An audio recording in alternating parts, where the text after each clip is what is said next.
Okay, everyone, it looks like the number of participants has stabilized, so hopefully everybody who wanted to has had a chance to log on. First of all, welcome to everyone to our second of our ASD Webinar Series. For those of you who are joining us for the first time this week, my name is Jeremy Roberts, and I'm the MPP for Ottawa West Nepean, and also serve as the Parliamentary Assistant for Community, Children and Social Services here in Ontario. I had talked last week at our first webinar a little bit about the background of how these webinars came about. For those of you who don't know me, autism is something that I'm deeply familiar with. My younger brother Dylan is on the spectrum, and early on in the COVID-19 pandemic process, I had a chat with the wonderful guest speaker we have joining us tonight, Cindy Harrison, and we talked about how could we best support families who need some help coping during these really challenging times, because of course, you know, we all know that that this break in our daily routines has been difficult on all of us, but particularly challenging for those of us who have loved ones on the spectrum. And so out of that, a conversation was born, the idea of hosting a series of 4 webinars that would touch on different areas and bring in some professionals and experts and those with lived experience to talk about strategies and coping mechanisms that parents and families might be able to deploy over the next coming weeks. Last week, we had our first webinar, which was a great success. We had a presentation from Dr. Jonathan Weiss, along with Teresa and Eric Headley. And the presentation was great. For those of you who missed it, it is now up online on our website and on our Facebook page. And for those of you who were with us last week, you may have noticed there were some technical difficulties with the audio. I'm really glad to say that Teresa and Eric kindly agreed to refilm their section of the presentation, and so they did that, and we actually added that section in to the video that was posted on my webpage. So even if you did join us last week, if you want to go back and watch a pure, clean version of the audio, that's now up and running, and we really appreciate everything that Jonathan, Teresa, and Eric did as our first week. This week, we're delighted to have Cindy Harrison joining us, and I'll introduce Cindy in a moment. And then following this week, we're going to have 2 other webinars. Next week, Tuesday at the same time, we're going to have a webinar featuring an occupational therapist. And then the week after that, we're going to close things off on this webinar series with a presentation from a BCBA. Before I turn things over to Cindy, I just want to welcome a really special guest, a good friend of mine. My friend and colleague Amy Fee has joined us today. Amy is the MPP for Kitchener South Hespeler, and is also the other parliamentary assistant at Community, Children and Social Services alongside me. Amy, if you want to say a few words, Brandon, maybe we can unmute her and pop her on the screen. Hi, Amy. Perfect. Hi, everyone.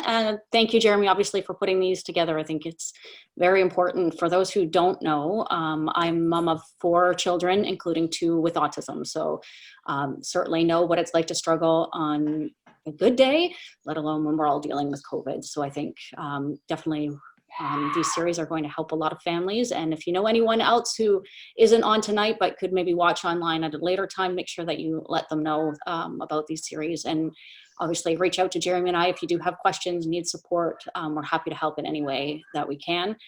Best place to get me is via my email, and I will put it in the chat in just a minute when Cindy starts speaking. That way you can get my email from my office, and that way you know how to get a hold of us.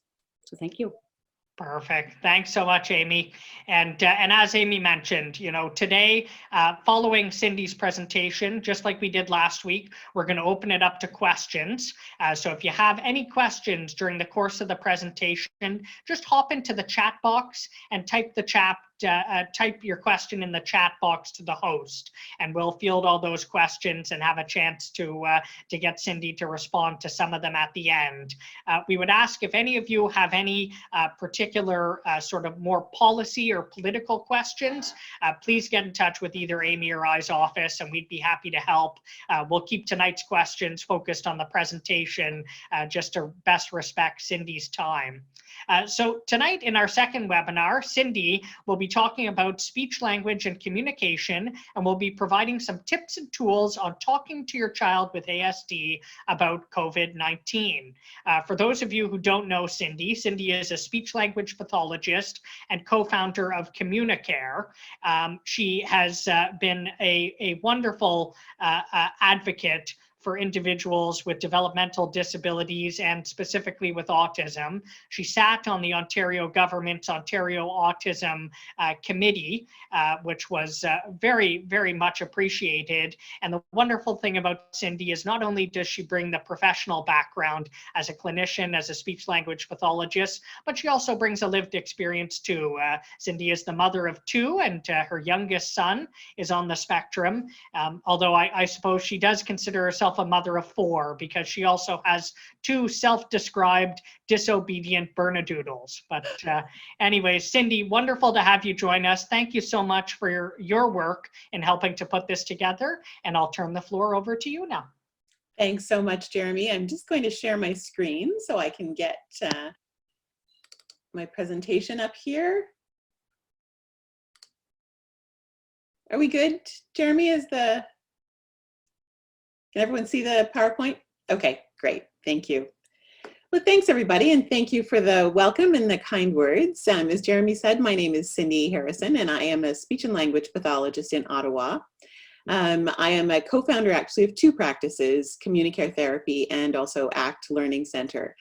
I have put my email on the, there's our website, but I also have later in the presentation my email, so that if you have any resources that you'd like, or you'd like to reach out to me after the presentation via email, or you can reach me through our website, but email I think is easier, please do.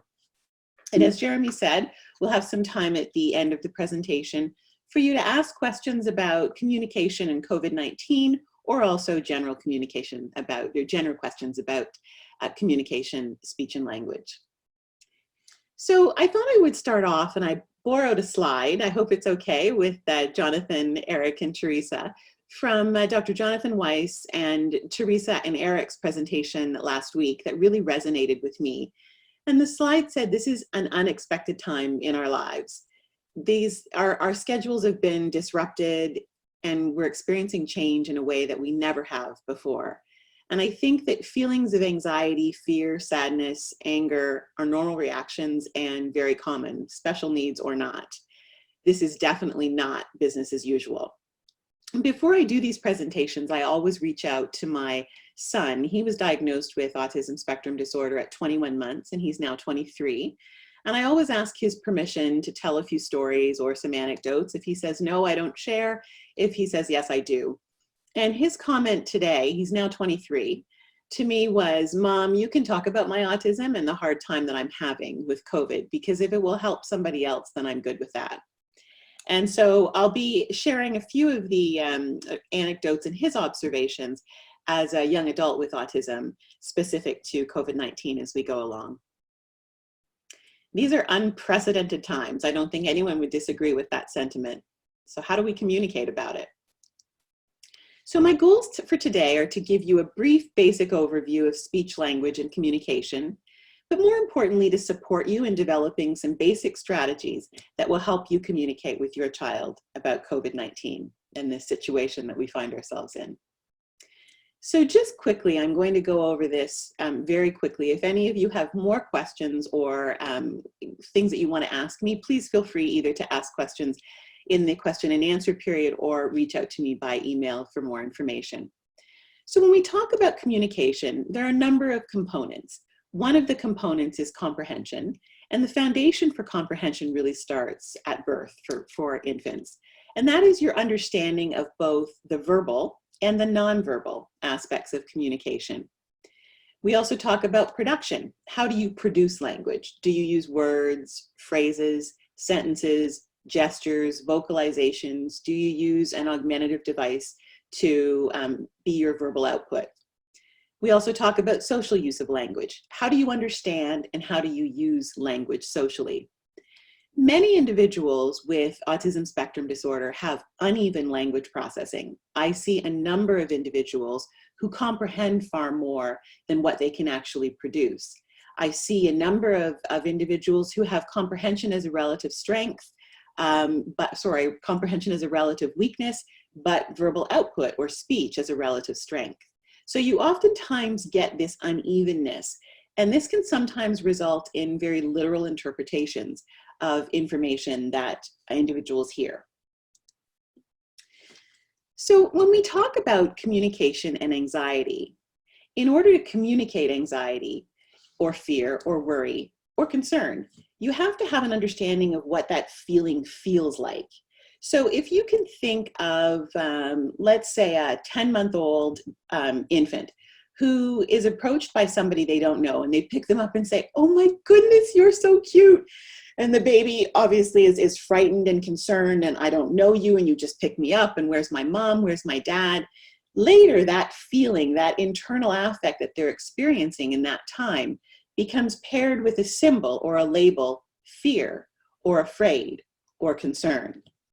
So consider the infant that is swaddled and comfy and has just been fed and dry, and daddy is looking at the baby saying, "You are the most precious baby ever." That feeling, that internal feeling that that little tiny baby has will later be paired with the symbol love. So what happens if you have the understanding of the feeling, but you don't have that label for it? How are you able to, or not able, to communicate how you're feeling? One of the most important things, and we know this from research, and I'll talk about that in a minute, is the concept of gestural language.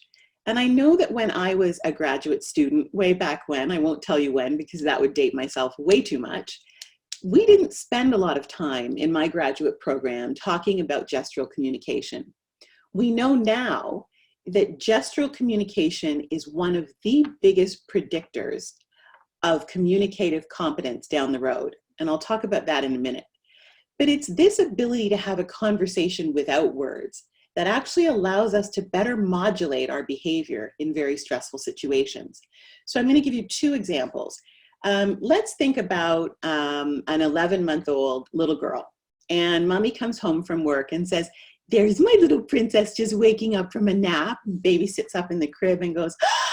Mommy says, "Oh my goodness, I'm so happy to see you too." And the baby lifts her hands up and mommy says, "Do you want to come up?" And the baby goes, "Ah!" And then mommy goes to pick her up and says, "Oh, wait, the phone's ringing. I'll be right back." And the baby goes, "Ah!" Mommy turns around and says, "Do you want to come with me?" And baby goes, "Ha!" and bounces up and down in the crib. Did mommy and baby just have a conversation without words? Absolutely. Did the baby communicate to the mom what he or she wanted? Absolutely. The other example that I'll give you is, let's think about a preschool environment where you have free play, and you're taking a video of this preschool environment, and you turn the video camera off. What you will see are young kids navigating or negotiating with each other very gesturally. So you'll see the little girl in the corner going like this, and the other little girl waving a toy as if to say, "I got it," and you don't. And then the little girl puts her hands on her hips and moves towards the other little girl, and the other little girl backs up. So you would see that these very young children are able to modulate the interaction with the other person. And what I mean by that is the little girl that's going like this is saying, "I'm a little bit angry with you because you have the toy that I want." And then she gets a little bit more angry. And then she stomps her feet. She gets a little bit more angry. And then she starts moving her body and she gets a little more angry. And the preschool teacher says, "Whoop, something's going on over there," and can go and intervene and kind of down-regulate that interaction. So if what we know now, and research also plays this out, is if you don't have good gestural communication, it's going to be very difficult for you to modulate. I'm getting a little bit frustrated, I'm a little more frustrated, I'm a little bit more frustrated. and it gives other people less time to be able to intervene and to support the individual by, helping them to calm down, changing the situation, modifying the environment. So often when I see a child that I will call the 0 to 60 kind of child, that it sort of has two speeds, I'm okay, and then I'm not okay, then I often wonder about their gestural communication. And in fact, as I had mentioned a little bit earlier, we know that that's played out in research. So well before the child is able to produce language, to produce words, they're able to use their bodies to communicate concern or anxiety. They can use gestures, go away. They can use gestures, don't come close to me. They can run away. They can run to an adult. They can use vocalizations to express how they're feeling. Okay, so now when we think about some children and youth with autism spectrum disorder, they will sometimes have challenges either in sensory processing or in something that we call motor planning that will make it more difficult for them to use gestural communication. So if you can imagine somebody coming towards the 4-year-old with ASD that they don't want to come towards them, they may not have the words to say stop. They might not have the gestural communication to say go away, don't come closer. And so you can imagine that their anxiety would increase because their bodies aren't cooperating in allowing them to interact or intervene in a way that they feel can keep themselves safe. So one of the things I'm going to talk about in the tips and tricks is the importance of really looking at the child's or the youth's gestural communication and their ability to communicate what they're feeling. Some of those gestures will be unconventional.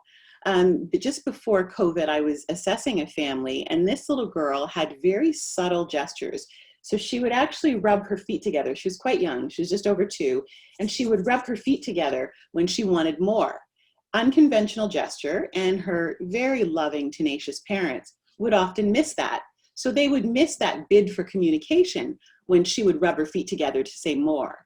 When she was stressed, she would just shut down. So she would look like she was being a very, complacent, sweet, she is a sweet child, but she was actually quite anxious.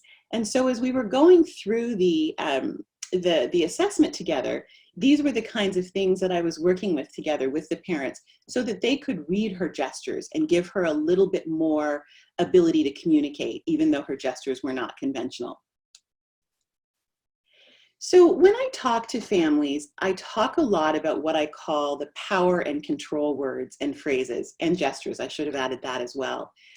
And I believe that it is really important that children and youth have some agency or control over what's happening to them. I worry when I have a client in front of me that may not have the words to express what they're feeling, and that because their body isn't cooperating with them, might not have the gestural communication to communicate what they're feeling. And I think sometimes the world can feel very out of control for those individuals, even before COVID. And so much of this with COVID feels out of control for us as adults that I think that it's often very difficult, or that it's very, very difficult for children and youth. We're also in really close quarters with one another. And so the individual that feels like they need to escape to regulate themselves and to organize themselves might feel that there's no place to go. So it's really important, if your child has an augmentative device, that we look at that device and make sure that it's programmed to look at some of these power and control words. If your child is nonverbal but has gestural communication, it's really important that we understand these power and control phrases, because it gives the child and the youth some kind of agency and some kind of control over what's happening to them. So some of the phrases that I often focus on is, I need some time alone. Some kids will just leave the room, that's pretty obvious. Other kids will actually have, if they have an augmentative device, I always talk to their speech and language pathologist at the Augmentative clinic, if we have a wonderful augmentative clinic here in Ottawa. If you don't have an augmentative clinic, then you can talk to the speech and language pathologist that is helping you and your child program your device. I always make sure that I program in, I need some time alone or by myself. I always try and program in too loud. Some kids can cover their ears, some kids will yell, some kids just completely dysregulate and fall apart when things are too loud for them. And you can think of having a number of different people in a house during COVID-19 with no real place to go. And if you're sensitive to noise, it can be pretty troublesome. Please go away. That's one of the most important things that I focus on. Don't come too close. And a lot of kids have sensory processing challenges or issues that Ellen will talk about next week. And these are some of the things that are so important. You're too close to me. Please go away. Please be quiet. Please come here. Don't do that. No. Can I have a hug? No more. I'm done. Please don't touch me. And so whenever I see a child, whether they're nonverbal, whether they're gestural, whether they're using an augmentative system, I always want to focus on giving them these power and control phrases, words, gestures, and really helping the people around them to understand it so that, again, they have some kind of agency to feel like they can communicate. This feels out of control for me. This is what I need you to do. None of us communicate at our highest level when we're not feeling well, when we're anxious, when we're dysregulated. So the question becomes, how can I support my child and what can I do about this? And I'm just going to catch up in my, I actually printed this off because we were having some technical difficulties. There's a theme here. I'm just going to catch up here. All right, here we are. One of the things that Jonathan talked about, and Teresa and Eric as well, is the need to reduce exposure to news and social media. And we almost like to think about it as a diet. So depending on the age of your child, depending on how much they understand, we really want to be, as parents, in control of what they are exposed to. And if you can imagine, if your interpretation of language is more concrete, and your child hears a medical officer of health say, stay home, they may take that to mean stay home forever. And I have a number of, I'm doing telepractice, and so I'm seeing a number of clients throughout the week. And I do have a number of clients where the parents are saying, we can't get our child to go out for a walk, excuse me, because he heard Dr. Fauci say, stay home, everybody stay home. Or he heard on CBC News that everybody is supposed to stay home. There is another family where the mom is saying, my child is refusing to eat because they think if they eat, they will grow up and get old, because they heard somebody say on CBC that old people will get COVID. So if I eat and I grow up and I get old, I'll get COVID, so I'm not going to eat. There's another family that I know that their son said to them, I'm not going anywhere. I'm never leaving the house again. I'm not going for walks. I'm not going out with the dog. I'm not going to see my friends because if I do, I'll get COVID. So we need to really be careful how we allow our children to be and youth to be exposed to social media and to news. Another thing that I often think about is how we understand and respect the individual with ASD and their ability to calm themselves or to have their own calming strategies. And I think one of the things that I can think of, and Gray has given me permission, when Gray is anxious, he will sometimes revert back to a favorite show that he thinks about, and he'll actually repeat to himself pieces from the show that he found particularly funny, or he finds particularly funny.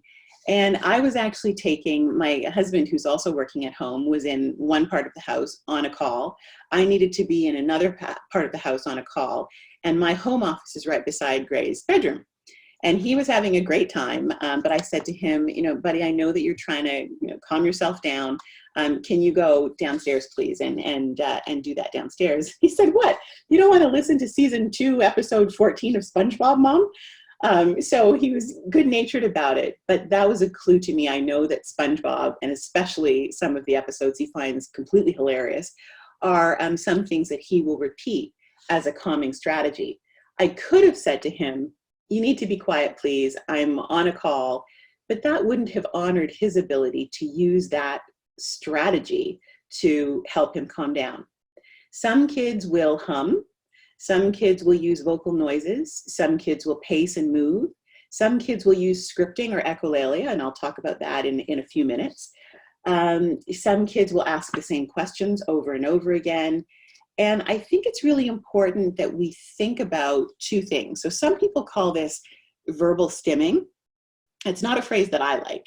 What I tend to think about is I ask myself the question, what is this child trying to tell me? What is this teen trying to tell me? What is this individual trying to tell me about how they're feeling? If they're humming really loudly, are they trying to tell me that the environment is too loud and they're trying to drown it out? If they're pacing back and forth, are they trying to get themselves organized? If they're like my son, repeating certain phrases from a favorite movie, is he trying to calm himself?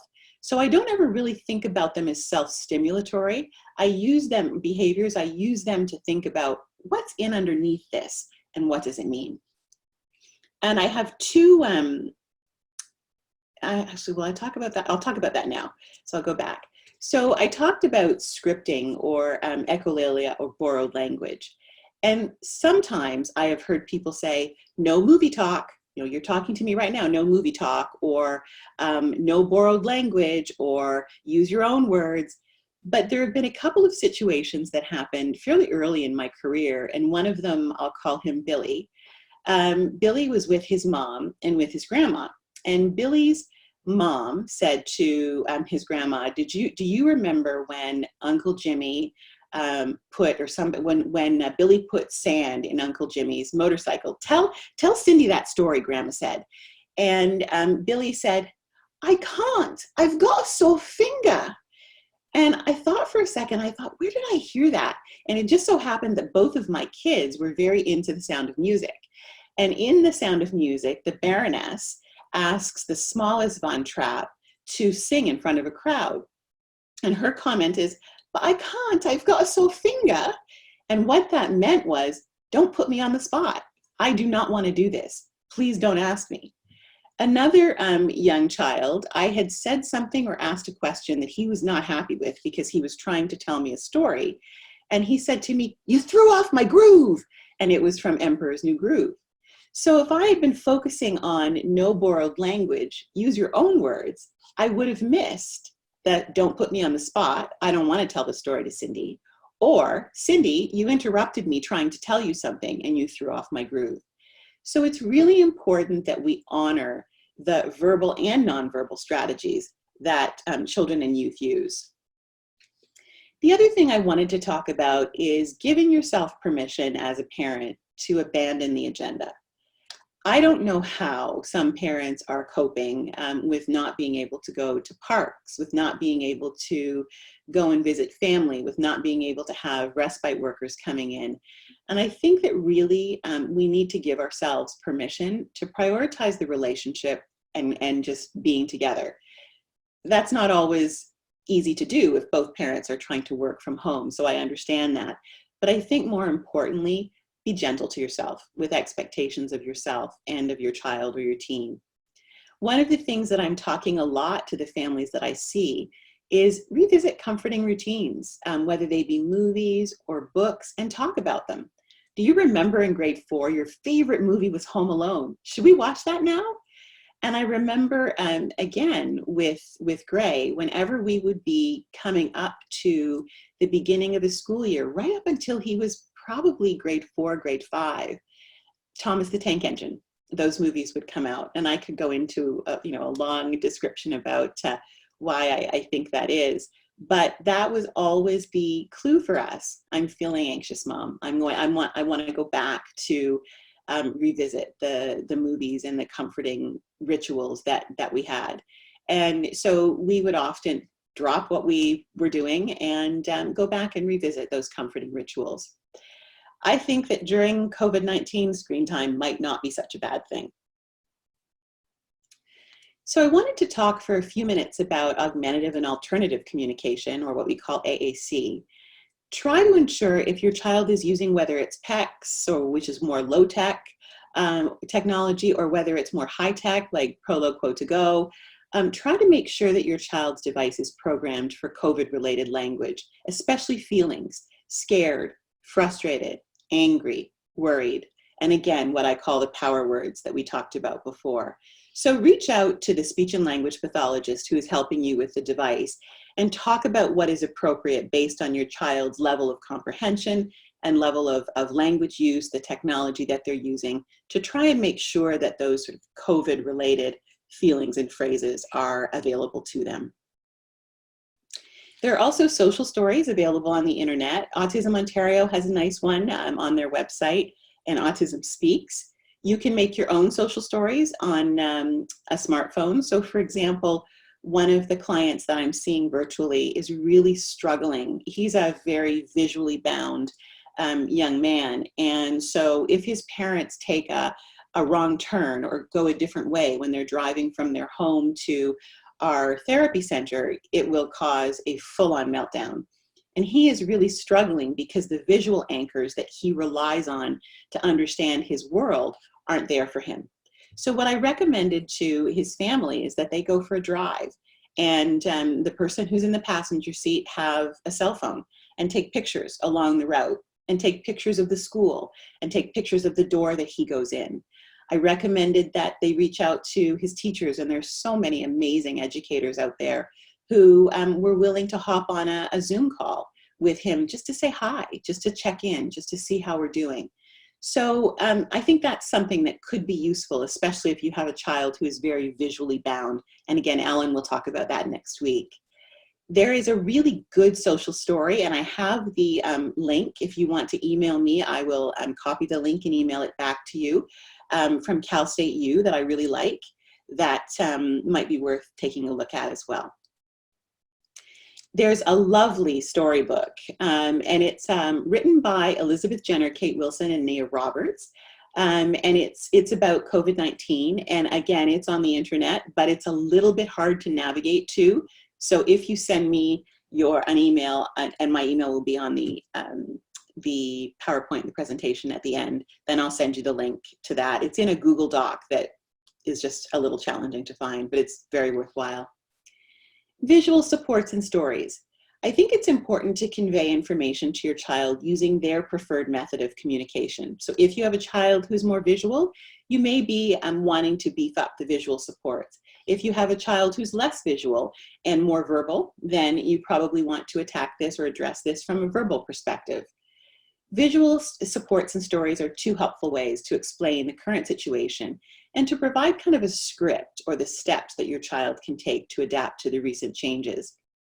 Some of the things that could be aided by a visual support could be explaining what the coronavirus is, depending on the language level of your child.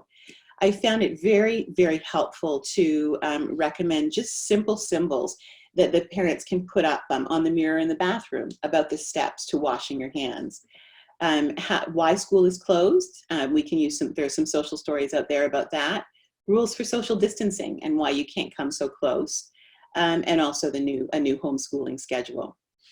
So I have some examples, and again, I'd be happy to email them to you. The links are in my PowerPoint, but if you don't have the PowerPoint, then I can certainly email those along. So if you can build a visual schedule for your new reality or your new routine to help your child know what is coming next and to enhance predictability, that's often helpful. There are a number of websites that will help you to build a visual schedule.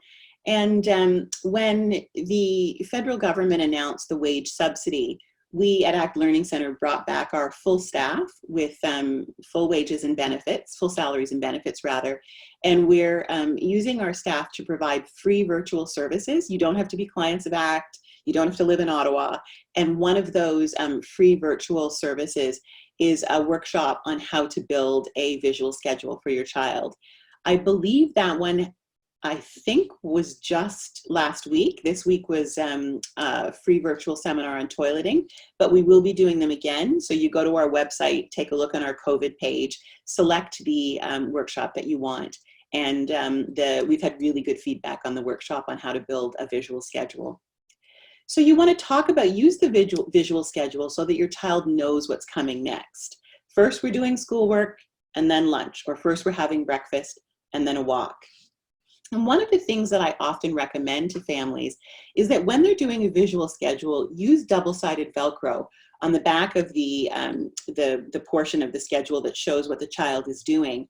And depending on the language level of your child, you can actually use that to negotiate. So the child can pull off the schoolwork and move it further down the schedule, or you can give them a choice. You know, do you want to do schoolwork first or walk first? So you can move that visual schedule around, but it provides an anchor so that the child knows what is coming next, or the teen knows what is coming next. The other thing that I like to talk to clients about is creating your own photo journal. And that's what I talked about when I talked about the family who took pictures along the route that they typically would take to go to school, along the route that they would take to come to our therapy center. So a photo journal would use photos of familiar people and places, and it can help you talk to your child about the changes in their world. You can talk about Nana and Papa and why it's not possible to see them. Of course, we have Zoom calls and video calls. But it's also, I find, something that is really useful to reflect in a quiet moment at the end of the day. So I'll give you an example of a family that I'm seeing virtually. And this little guy had just a complete meltdown because one of their Mother's Day traditions is they take cupcakes to grandma. And he couldn't take cupcakes to grandma because grandma is in a high risk group, and he couldn't see her. And had a complete meltdown, was in the kitchen wanting to pack up the cupcakes and was just inconsolable. And so what I recommended to mom and dad in a quiet moment, that they could talk about how he was feeling and how it was so sad, and how he did get to see Nana on the Zoom call. He got to see her on the computer. But when he was sad, he could not find the words to talk about the fact that he was sad. And it allowed him to be able to say, yes, I was sad, I was mad, I hate COVID. But in the moment when he was melting down, he just didn't have access to that kind of language. So it helped him better be able to process, yes, I was feeling this way, I'm still feeling this way, but now I can talk to you about it. So I find that photo journals are helpful in that way. Some children are just, and some teens are just not that visually bound. And so that's not a strength. And so the photo journals won't be as important for them. So it's important that you talk to your child's therapy team, and that you as a parent, because you're the expert on your child, I might have lots of expertise in speech and language and communication, but you are the expert on your child. And so when you consider that kind of finely nuanced understanding of whether your child is strong visually or more strong auditorily, it will help you know how to approach things in these stressful times. Some of the tools and strategies for the more verbal child or youth, you want to find out what your child already knows about COVID. It's likely that your child has heard you or others talking about the pandemic. So give them the opportunity to describe what they know and how they feel about the current situation. It's also an opportunity, I think, for you to identify any misconceptions they might have or any unfounded fears. In addition to verbal responses, make sure to offer your child the opportunity to answer using visual tools. One client that I have will use emojis. So when he's feeling overwhelmed and he can't find the words, he will just use emojis, and he's quite skilled at doing that, and that is okay. I never press him. Use your words, tell me with your words what you mean. I always take what he gives me in terms of drawing emojis, and that's his way of communicating, and that is absolutely okay. And I liked this quote from Carol Gray, who's a well-known speech language pathologist who has pioneered a lot of the social stories literature. And she said, this will help give you a sense of what the child or teen understands and how they feel about the current situation, as well as the opportunity to provide them or to correct any misinformation they might have. Use simple and concrete language. It's really important in considering your child's communication, so whether they're verbal or gestural, nonverbal, and also their cognitive abilities. You need to use very clear and direct language when you're explaining what the coronavirus is, when you're explaining what the purpose of social distancing is and why we have to do that, and so on. As a general rule, try to avoid using sarcasm, analogies, metaphors, as these can be very confusing for a child or teen who has a more literal interpretation of language. So try to discuss COVID and having to stay at home or social distance in very concrete and clear terms. So we have to stay home until COVID is gone so that we don't get the COVID virus. We're safe at home. instead of saying we have to stay the course, flatten the curve, because none of that, that can be confusing for a child or teen with uneven language processing. We also really want to think about reducing the language load on your child. Instead of asking open-ended questions, so what do you feel about COVID? You might want to engage in what is. I call them the what is. What is the first thing you're going to do when COVID is over? What is the first thing you're going to do when social distancing is over? And sometimes it's pretty interesting to hear. You can talk about, for the more verbal child or teen, you can talk about the pros and cons of COVID, but instead of saying, tell me the pros or what you like, you can say, just tell me 2 things you don't like about COVID, or tell me 2 things you do like about COVID. If your child struggles, you can give them fill in the blanks. So you like that or you can give them, if this is too difficult, you can also scaffold further and say, you like that we watched movies together, or you like that we played Super Mario Smash Brothers together. And this is something our highly verbal 23-year-old with ASD is having a really difficult time discussing COVID, because he's so frustrated by losing his independence. He can't take the bus by himself to go to work. He can't go to work because the place that he was working at is closed. He is on the events team for a local radio station, and the events are being canceled because you can't social distance. Since he was 2 years old, and he's given me permission to talk to you about this, since he was 2 years old, we had this nonverbal 3-year-old with autism, and we took him to see the changing of the guards. And he maybe had 1 or 2 words. We took him to see the changing of the guards, and from the back seat on the way home, 3 years old, we heard, "Numéro 2, avez-vous des questions? All's well, sir." And he went through the whole, not with perfect articulation, but we knew exactly what he was saying, with very well accented French, I might add. He went through the whole Governor General Foot Guard's routine for the changing of the guard verbally. And so we figured out with him that this was something that was quite important to him. And so all of these things that he loved so much have been taken away from him. And he actually has been so sufficiently dysregulated by this that I had to go back to, tell me one thing that you're really frustrated about. You know, tell me one thing that you will do when social distancing is over. Tell me one thing. And we're just now getting to the point where we actually had a discussion with my parents on a Zoom phone call on Mother's Day. And he was actually able to say, I hate COVID because I can't see my friends. I can't take the bus. I can't get away from my mother. It's true. What 23-year-old boy wants to be in a house with his mom all the time, you know, and his father? I'm worried that my relatives are going to get sick. I'm worried that you and Papa are going to get sick. I hate this.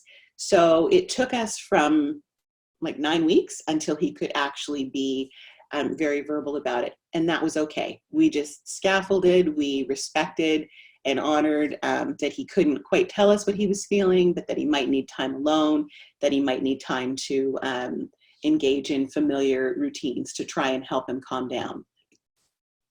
So before I open this up to questions, I did want to say thank you. Thank you to MPP Jeremy Roberts for inviting me to be a part of this virtual series. Thank you to Dr. Jonathan Weiss, to Teresa, to Eric, to Ellen, and to Amy for your input and collaboration, and to all of you for taking time out of your busy schedules to spend it with me. And I want to encourage you to hang in and to stay safe and be well. And now I'd like to open it up for questions. So I'm going to stop sharing. Perfect. Well, thank you so much for that presentation, Cindy. That was fantastic. I could certainly appreciate your comments about Thomas the Tank Engine. My brother Dylan absolutely adores Thomas the Tank Engine, and whenever he's having a tough time and needs to regulate, I think I could recite the entire first season of Thomas as narrated by Ringo Starr. I think I could recite it top to bottom at this point, having heard it a couple of times. But the problem that we have, Jeremy, is one of our son's favorite is Family Guy, and that's not always PG enough to have repeated in public. So there you go. Although I wouldn't tell this to my brother, I got to say I prefer Thomas the Tank Engine to Barney Live on Broadway, because that's Dylan's other favorite. But so listen, folks, if you have questions, now would be the time to hop into the chat box, and you can type those questions to our host, Brandon, and he's going to pass those questions along to me. We do have a couple questions that have come in so far, Cindy. I'm going to take a look at these. Some of them are quite long, so I'm going to do my best just to try and condense them just so we can get through a few of them. The first question here, I'm going to pick apart here. When is it appropriate to move from one type of device to another? For example, moving from app to app, PT Go to tap to talk, or high to low, teach and back again? Does it depend on the user's ability or functionality, or is it both? Are you creating more issues switching back and forth, or is that an individual decision? Wow, lots in that question, and it's a great question. It shows that the parent that wrote that is really thinking about what is best for their child or their teen with ASD. So I think I'm going to give the COVID answer, and then I'll give a more general answer. I think that in this time of particular stress for young people, for children, for teens, I think that anything goes. I've certainly seen in my practice where people who were using higher tech devices have abandoned those for more low tech alternatives. And I know that that's been very anxious for parents, because the question is, is he regressing? Is he regressing? That's a very challenging question when I don't know the child, but I do think that I know for me, when I am very stressed, even though I think I'm a fairly competent communicator, I will often lose access to a lot of my language. My language becomes more disorganized, more stilted, more halting. And so my COVID answer would be, I would go with whatever your child or your teen is most comfortable using. The more general response, in a perfect world, if you have access to an AAC clinic, or if you have access to a speech and language pathologist with a great deal of knowledge and comfort with augmentative communication, then I would ask him or her that question, or ask the AAC clinic that question. I do think that we need to give an individual a standard base from which to communicate from. And so in that case, I would say it would be important to stick with one device as much as you can, but that doesn't mean that you can't bring other aspects into the communication picture, if you will, for your child. So that's kind of a vague answer, but it's a bit more challenging for me to answer when I don't know your child. I commend you for asking that question, though, because it shows that you're really thinking about what is best for your child in the situation. Great. Second question here. This person has specified they have a daughter who's 8 years old on the spectrum, and she's having a challenge because when her daughter speaks, it's always whispering, but she loves to sing, and she sings really loudly and clearly. And so she's trying to figure out how she can get her daughter to speak at sort of a higher volume, more clearly, rather than always singing. Any advice for this parent going through this unique challenge? So another tenacious parent who, again, being expert on your child, understand that singing is a way in for her. So I would encourage you to keep singing. Sing as much as you can, sing as often as you can. It's difficult for me. I have a few hypotheses that I might think about, but it's difficult for me to comment on what's going on with your child without knowing your child. So I would say keep on singing. Sing as much as you can. Put questions into Sing Song. Make up your own musicals. Do whatever you can to keep singing. And if you can, think about ways that you can get to feelings, ways that you can get to help your child to be a more functional communicator through singing. One of the things that I really commend you on. And one of the things I think about is oftentimes with children and youth with ASD, their inner worlds, their thoughts, their own feelings, we know that they have them. And I often worry about those kids who have these rich inner emotional lives, but don't have the ability to express those in a way that is equal to the thoughts that they're having. And so one of the things I often think about is my job as a speech and language pathologist is to work with parents to help close that gap so that we can find any way possible to allow the individual to be able to show us more of who they are. And so I would just sing, but I'm sorry, I can't be more specific for the reasons. Again, I have some hypotheses, but without knowing your child, it's probably not fair of me to share those at this point. Good question. We've got a question here on toilet training. Yes. This family has used the time during the pandemic to focus on toilet training. Their son is 6 years old and verbal. He's getting good at telling the parents when he needs to go, but when he's in his room for quiet time, he won't come out and go. Any ideas on how I can phrase it more clearly that it's okay to come out and use the potty even when he's on quiet time in his room? Boy, okay, so my answer to that would be, my question would be what the sensory processing components might be. I'm not an occupational therapist, so I'll let Ellen talk about that, and I'm sure that that Ellen can and will talk about that or address that or those kinds of things in her workshop. I would be asking the question, is your son not wanting to come out of his room because he's really needing that time to be by himself and to be calm and regulated? I know that I don't want to leave something that I'm very interested in to go and do something that might not be as much fun. So that's a question that I would ask. I'm not certain that it would be a communication issue. It might be, but again, I'm really not familiar enough with your son.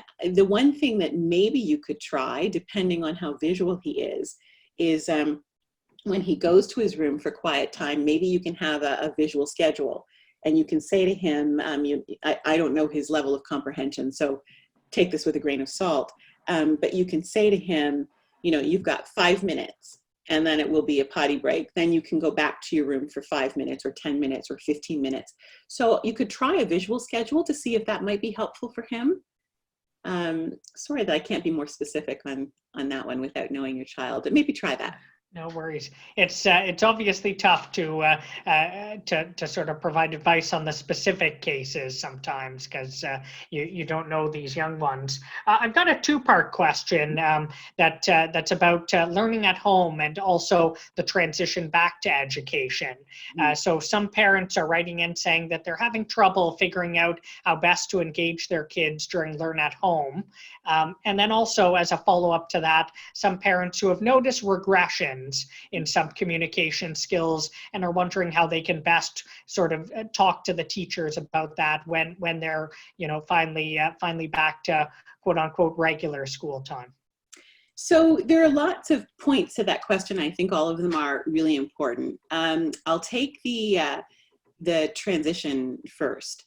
I think that one of the things we have to be very mindful of is the transition for children and youth is not going to be a typical transition. Everything has been disrupted. So they're not going to be transitioning back to the same class necessarily, and the same teacher necessarily, and the same friends necessarily. And so I think there's going to be a lot of time and energy that needs to be put into that transition back.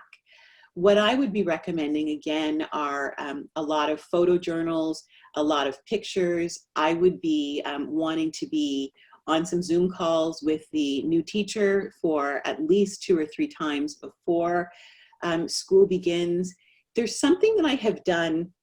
I've done it more with the younger children. So, I need to think about how to adjust this for an older child so that it would be more age appropriate. But I have done something that we call an All About Me book. And I can send you a template that, but I really encourage you to work with your child's therapy team to fill it in. and it's in the child's voice. And so it helps to have, for the teacher to have a finely nuanced understanding before they meet the child of some of the behaviors or the unconventional gestures, or perhaps some of the unconventional verbal behaviors. So it might be something like, hi, my name is Cindy, and I am 7 years old. When I was 2, my parents found out that I had autism spectrum disorder. I'm very smart, I love to sing, and so on. However, when I get nervous, I will often repeat phrases from my favorite movie, and I will repeat them loudly and very quickly. And if you hear me saying, I think I can, I think I can, I think I can, that means I'm nervous. I'm not trying to disrupt your class, I'm just scared. It will help me if you get the picture. So I think that those kinds of things are really important so that the teacher can have an understanding, and the EA can have an understanding, and the principal can have an understanding. I also think that the issue of regression is very real. From my own professional point of view, I don't ever question parents and I'm thinking of a little girl whose mother said to me, I think she's reading. And this little girl was very dysregulated. It was hard to get her into the therapy room. She was rocking and spinning and really flapping, trying to get herself more organized. And it would have been easy for me to think, I'm not sure that, that this young girl is reading. I'm having trouble getting her engaged at all. I don't question parents. They're the experts on their child. And it turns out, not only was this young girl reading, when she was able to type, she was actually writing beautifully as well. So if a parent comes to me and says, I feel like my child is regressing, I don't question it. I just take it to be so. And I have also seen a regression in the kids that we're seeing. And when you think about it, they're out of their routine. They're away from the people that they have developed very strong relationships with. They're away from their friends. They're away from their peers. They're away from some of their extended family. And so I think it's really important to think about, most regressions are temporary. And when we get back to a regular routine, and when we've got a structure and a framework around the child, in my experience, most of those skills come back. So there's a reason for hope. However, I think we also have to be in a place where we meet the child where they are. And I think of the child that was using a high-tech device who's now back to using PECs. And of course his parents are stressed about it because they're concerned that this regression will stick. But what I am thinking is this guy is so anxious that PECs is really all he can handle right now. And so I think it's important to meet the child where they are. I think it's important to use as many supports as we can to prepare the child or the teen for the transition that is to come. And I think it's important to engage the therapy team before the transition actually happens. Perfect. I recognize we're at the top of the hour now, so I'll just get one last question in. We've got a whole bunch, but we'll just ask one more. This question comes from a mom of a teenage son on the spectrum, and their son attends high school, and he's embarrassed to engage or say words because he realizes that his pronunciation is not perfect. And so the parents are wondering what sort of things could they do to engage with their son while they're all at home to help him deal with this anxiety. What any tips or pieces of advice for this parent? Sure. So one of the things I would want to talk to your son about is whether or not he is open to receiving speech and language therapy to work on some of the pronunciation issues. And I don't know from the question if he has a speech and language pathologist, but I would start off, first of all, I think that it's not unusual for a teen to feel self-conscious or to feel uncomfortable. And I think that what your son could do with a speech and language pathologist is, first of all, develop a relationship with the SLP, with him or her. And that inside that relationship, it can feel a little safer to try these things out. And then the SLP can actually start expanding the circle. So maybe then the speech language pathologist and your son go and speak to the receptionist about something, and then maybe they expand that to go to speak to another speech and language pathologist, and then maybe they expand that into the community, so that there's a comfort level there. So I would suggest that. And, you know, if your son doesn't have a speech and language pathologist and you're looking for one, you can send me an email, let me know what part of the province that you're in, and I can hopefully connect you up with someone that can help you. Great. Well, thank you so much, Cindy, for that really wonderful presentation. A ton of fantastic information. Once again, folks, we are going to be posting the video of this. Hopefully, we'll get this video up and running a bit faster than the last one, just because we don't have to do any edits. But if everyone can join me in giving a virtual round of applause to Cindy. Thank you so much. It was really, really great to have you do this. And thank you for your help in making these webinars possible, Cindy. That can't be said enough. So folks, that brings us to the end of this week's webinar. Next week, we will be hosting another one, same time, Tuesday evening, and that will feature occupational therapist Ellen Yak, who I know Ellen is on the call tonight as well. So Ellen, we're really looking forward to that. Stay tuned tomorrow on our Facebook page, social media, and website. We're going to be posting the details for Ellen's talk next week. And again, just like this week, you'll be able to register directly via Zoom so that you can join us for that presentation. But to Cindy, thank you once again. And to everybody watching at home, have a wonderful evening. Stay well. Look forward to seeing you all again soon. Cheers, everyone. Thanks, everybody.